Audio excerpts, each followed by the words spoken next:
જે mushroom મસાલાની recipe બનાવવાની છે એના માટે મેં 250 ગ્રામ જેટલા મશરૂમ લીધા છે. આની અંદર હું 3 ચમચી જેટલો મેંદો એડ કરીશ. તમે ઘઉંનો લોટ પણ લઈ શકો છો. પછી આ જે મેંદાથી આની ઉપર આવી રીતે કરવાનું એટલે એકદમ ચોખ્ખું થઈ જશે, એકદમ સફેદ થઈ જશે. દેખ્યું તમે? આ બધું જોવા મળ્યું? એ રીતે બધા કરવાના, કાળાશ જે હોય બધી જતી રહેશે.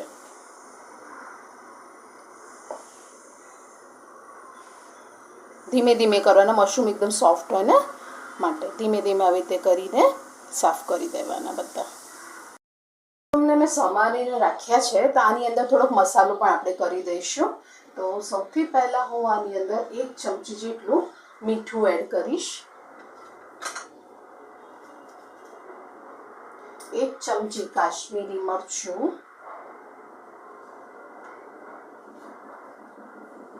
1/4 ટેબલસ્પૂન હળદર, 1 ચમચી અદરક અને લસણની પેસ્ટ, અહીંયા થોડી કોથમીર પણ એડ કરીશું.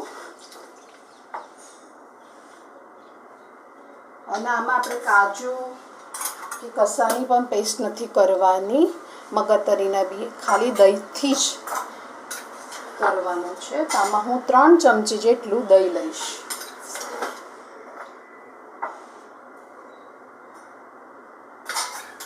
અને આને મિક્સ કરી દઈશું.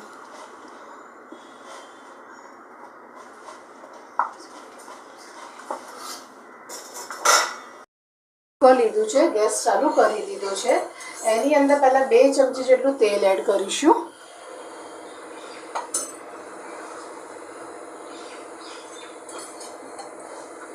મેં 2 ચમચી જેટલું તેલ એડ કર્યું છે. એમાં 1 ચમચી જીરું એડ કરી દઈશું. અહીંયા મેં 2 ઇલાયચી, 1 લવિંગ, 1 તમાલપત્ર એ બધું લીધું છે, એ એડ કરું છું. આમાં હું 4 થી 5 કળી લસણ અને 1 ટુકડો આદુનો એડ કરું છું. અહીંયા મેં 2 ડુંગળી લીધી છે, રફલી ચોપ કરી દેવાની. આ બધાને પહેલાં સાંતળી દઈશું.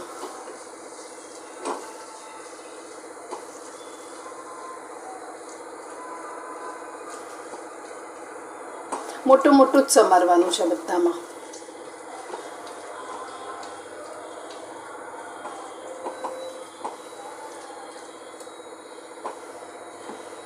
અહીંયા મેં 3 ટામેટાં લીધા છે, એ એડ કરું છું. એ પણ રફલી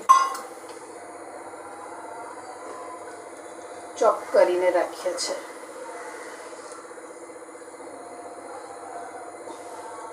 આને પણ સાંતળી દઈશું.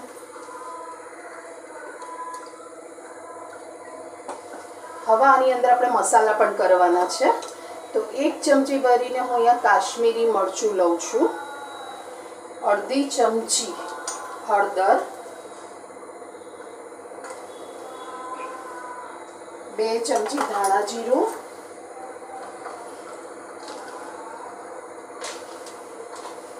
અહીંયા હું કિચન કિંગ મસાલો વાપરું છું. તમારી પાસે સબ્જી મસાલો હોય એ પણ તમે વાપરી શકો છો. 1 ચમચી મીઠું. બધાને સાંતળી દેવા.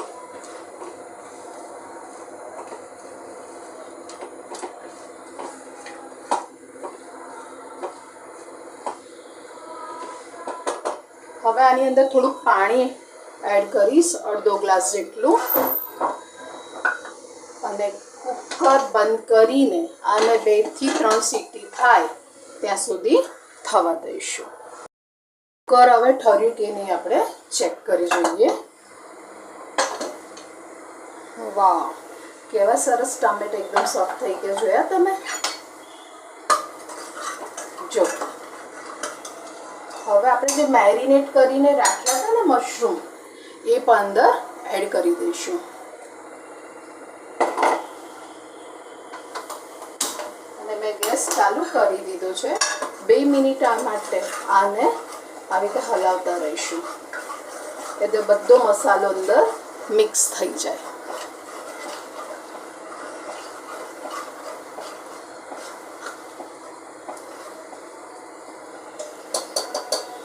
આમાં હું 1 ચમચી જેટલું માખણ પણ એડ કરું છું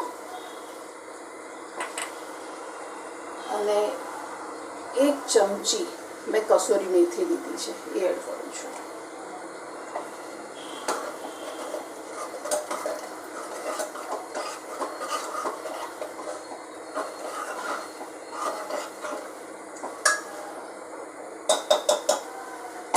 આમાં હું થોડુંક પાણી એડ કરીશ અને પાછું એને કુકર બંધ કરીને 2 વિસલ માટે થવા દઈશું. તો 2 વિસલ થાય ત્યાં સુધી થવા દઈશ. કુકર ઠરી ગયું છે તો ચેક કરી જોઉં છું.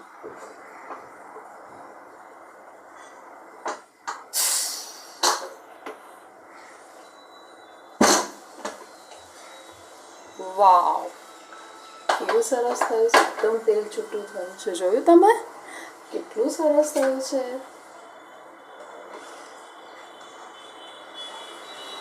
જો યમ્મી.